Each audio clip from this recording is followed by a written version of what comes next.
Today, I'm going to show you how to improve your MVVM, your model view model business logic, by cleaning it up with MVVM helpers. It's a helper library that I wrote that's going to remove all of that scaffolding that you need so you can write beautiful, simple MVVM code. So tune in.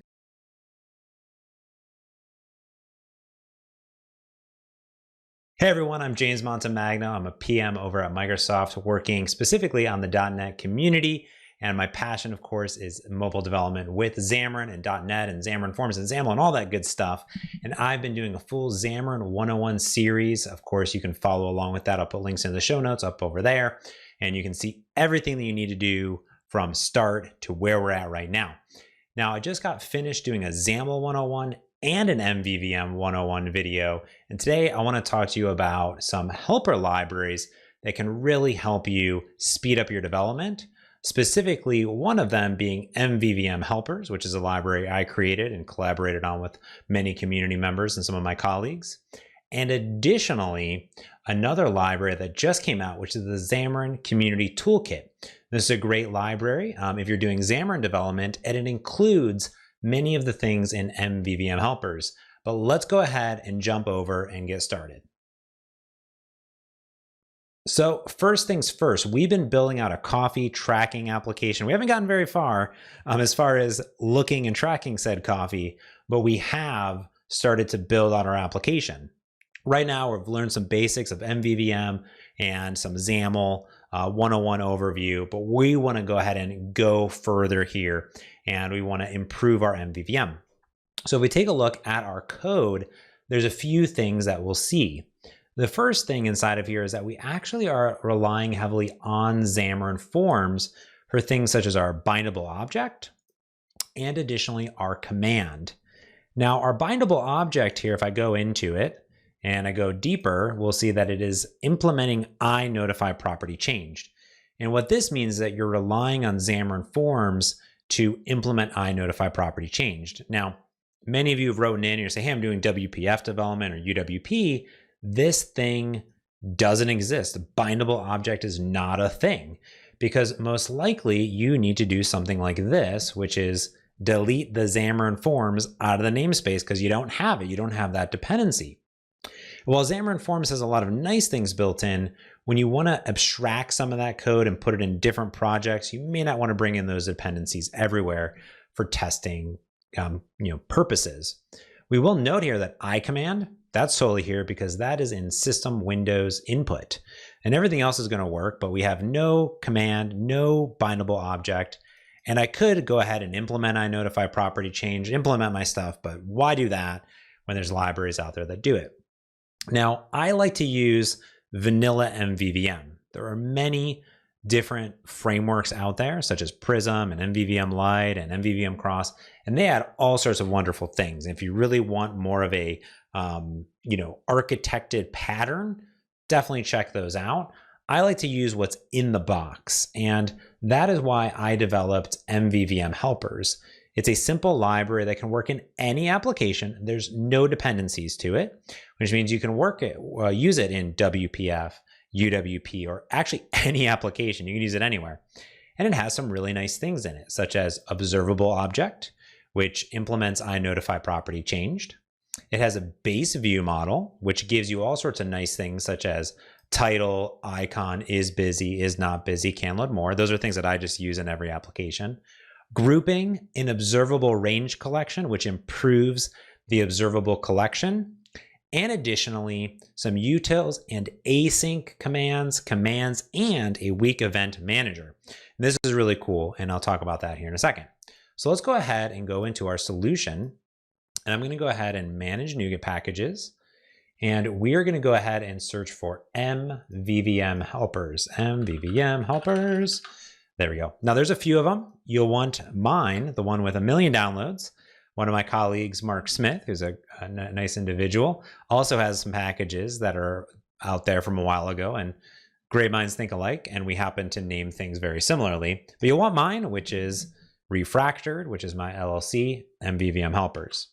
Let's tap on that, install it in all of the different applications that you have iOS, Android, .NET Standard, whatever you have out there, and we'll be good to go.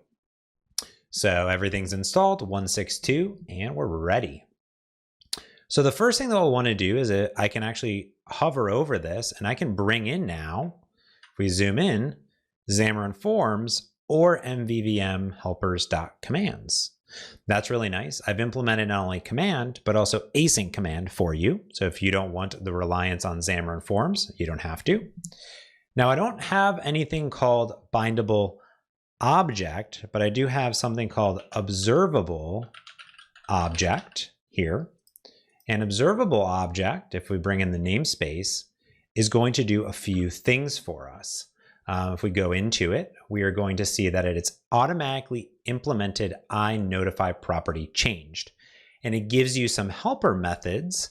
I can pull this over, such as onPropertyChanged. This is virtual, you can override it, and setProperty. So we'll take a look at that here in a second. Now I do want to take note of how I implemented this code, which is if we go into our observable object, we'll see that I have this set property. And the set property, there's a lot of parameters to it, but it's actually quite simple. You can, at minimum, just pass in the backing store, which is your private variable, and the value. And you can then pass in other things such as the property name, an onChanged event, if you want to validate the value for some reason, and it returns true or false. So if it returns false, then it won't do anything.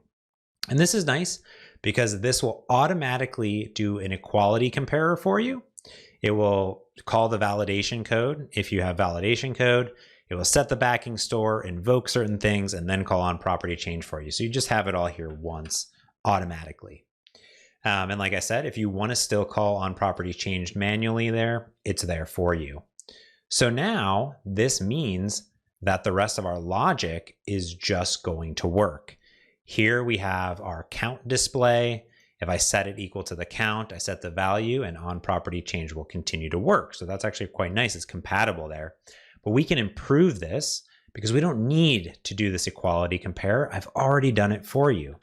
So now what you can do is you can say set property, and you can do a reference to count display and then pass in the value, and you're done. It's beautiful looking code. It's very, very nice. And that will handle everything for you automatically. And that's how I really like to actually create my code inside of here. And that's just one of the nice things here. Now here's another thing, is observable object is nice, but often we have code such as this, which would be bool is busy, and then public bool is busy, and then a get is busy, set, and then we use that nice little thing, set property, ref is busy, value. So you might have an is busy, a can load more, a title, like all sorts of different things that you may want to use. So that is why I created another type of object called a BaseViewModel. Now a BaseViewModel is something that I like to use in all of my applications because it is an observable object. So all of those methods will work, but I give you just some default things here, such as title, subtitle, icon is busy, is not busy, can load more, a header, and a footer. These are things that I use in my application, and I built this library for me. And apparently 1 million people liked it, or 1 million installs at least.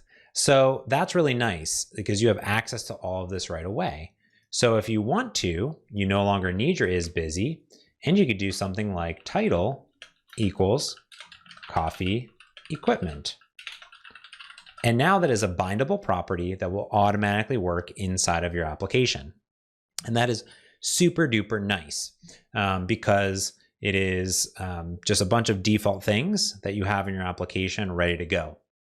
Now you can inherit from BaseViewModel in all of your applications, but one thing I like to do is actually create a new class and call it ViewModelBase. So BaseViewModel, ViewModelBase, you got the two of them here, but this would be a class in which I would then inherit from BaseViewModel here.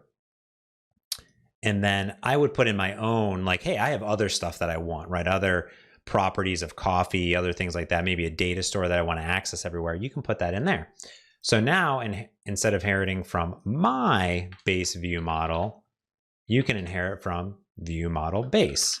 So that's a little nice thing. You still get all of your nice, set properties. It's still an observable object. The beauty of inheritance, it all works down the chain. Now let's talk about some other things here, because it's not just about the base view model and all that good stuff that's in there. It's also about the commands. All right. Now, one issue in which you'll often run into is that you may have another command here, which would be a, let's say, call server command. Okay. And this is going to go off and do something like, call server. And it's going to make an async task. It's going to go off. It's going to go call a web server, come back and forth. Now, you think that you would just be able to do something like this, which is call server command equals new command. And then here we would do something such as call server. Well, you can't do that because this is not an action. It's an async task. You can't, send in a method group into this action. It's not compatible. So many people will do something like this, which is turn it into a action. You can kind of hack it in a way, but this is sort of not very elegant code. It can actually swallow up different exceptions that may occur. So instead of doing async await command, you can do async command that is built directly in to MVVM helpers. And it takes in all of the other things like can execute. You can also have a callback when an exception happens. You can handle captured threading and a bunch of other things. But by default, you can just pass that in and you're good to go, which is super awesome. Now, one of the other things that I love about this library is it gives you a bunch of good stuff that you need. And often here you may have a list of items. And normally we use something called an observable range. And we'll say coffee here. We'll do get. And let's just say this is an observable range of string. Okay. And observable, if I can spell it right, there we go. And this lives, observable collection. Observable collection. There we go. Sorry. Observable collection lives inside of system object model, system collections object model. Now that's totally fine. And this is how you would add said coffee. So if I said, coffee equals new in here, here's what we're going to see is imagine we call this server.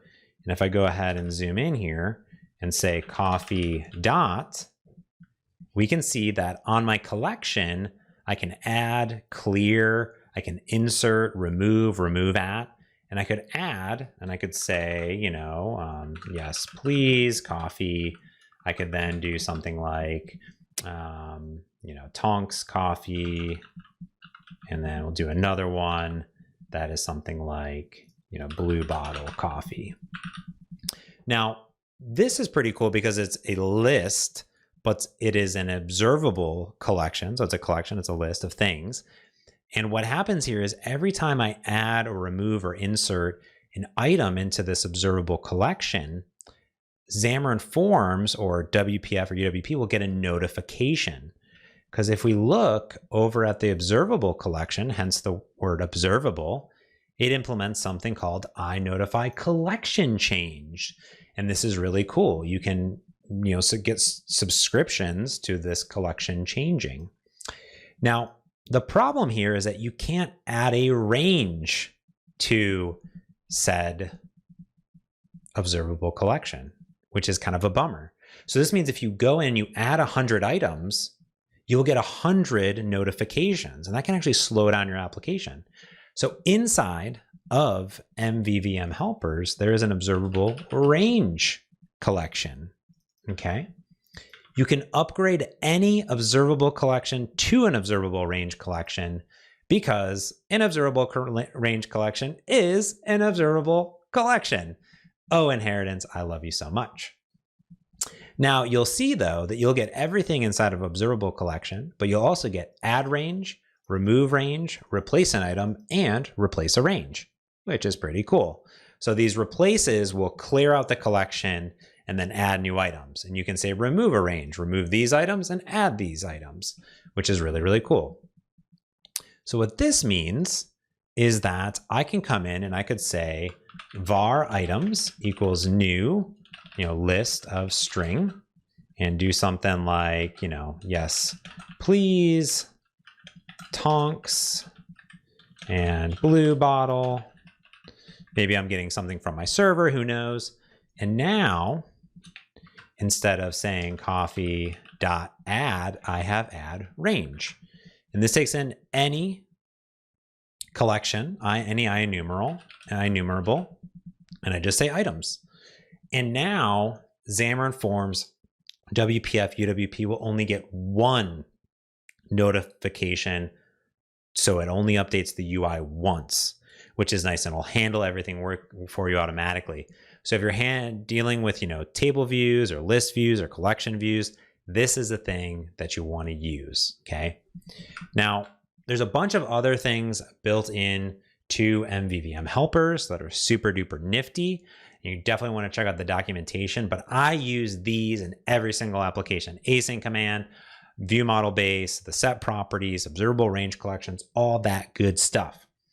Now, while I did develop MVVM helpers as a general purpose collection, I sort of made it a mission to try to give it all away as much as I could. I love my libraries out there, my NuGet packages, but I hate that sometimes I have to install tons of them, especially when I'm doing Xamarin work. So for me, what is nice is that the community has been helping in building out something called the Xamarin Community Toolkit that just went 1.0 not too long ago. And this is great because it has all sorts of good things in it.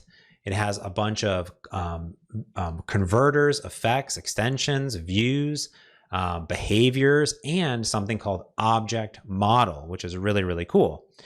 And when you go to the documentation, you'll see over here that there's all sorts of amazing things in here. Here's views such as avatar view, expander, media element, shield, state layout, tab view, all sorts of amazing stuff. But you'll see other things like weak event manager, AsyncCommand that's inside of here. And actually there's a lot more. If you come over into the source code, you'll see that there's an async command, like I mentioned, a base normal command, but also an observable object, which is cool, and an observable range collection. All of those are there. And in fact, it's literally the same exact source code from my projects. I donated all my source code over there. And they did improve it. It's nullables enabled on it, which is really cool. So they've added some things in there. And this is cool because the entire Xamarin and the community team are behind it. So you don't have to rely just on me. But for all intents and purposes, the source code is compatible. Now, there's a few things that they didn't bring over, such as some of my utils and additionally my base view model. They were sort of under the impression that, hey, if you have an observable object, you can make your own base view model, and that's really good. I totally get it. I just copy and paste a little bit of code around. I'm good to go. But you can see here, everything is documented. It's super duper nice. You can learn all about it on the documentation, which I'll put in the show notes below. But what's nice about it is that all those things that I just showed you, if you already have the Xamarin Community Toolkit installed, you have all that good stuff already. If you're doing WPF work or UWP work, or you don't need anything else in the Xamarin Community Toolkit, just want MVVM stuff, use my library. Either one are going to work great for you. But the point is you're going to be more productive writing less code. So there you have it. That is how we can improve our MVVM experience with some amazing helper libraries. Now, I'm not saying that these are the only libraries out there. I mentioned some other MVVM architecture libraries like Prism and MVVM Lite and MVVM Cross, things like that. And there's plenty more out there. So I don't want to say that these are the only ones, but hey, these are ones that I developed, that I've used and shipped in my applications. If you have some other favorite libraries that you want me to check out and do videos on, leave them in the comments below. I'll totally take a look at all of them, and we can do some videos on it as we continue to build out our coffee application. Well, there you have it. We have gotten through, we've done the XAML, we've done the MVVM, we've done the improved MVVM. I hope that you really enjoyed this series. You can, of course, subscribe and ding that notification bell so you get notified when every single new episode comes out. And don't forget that I also live stream coding on Twitch at twitch.tv/JamesMontemagno every Friday. I've actually been cloning the Peloton fitness application all with xamarin.forms, and it's coming along really nice. You can find the past live streams down there in the show notes at my past videos. You'll see playlists of all of my live streams, and specifically you'll find a playlist just for that Peloton clone application as well. I'll put that in the show notes so you can find all of it there. But don't forget to subscribe so you get notified, and of course leave comments on things that you want to see. I've been loving the comments. I've been replying to a lot, and I've been trying to, make more videos as fast as I can, but I'm only one person. I hope that you really enjoy this. So until next time, thanks for watching.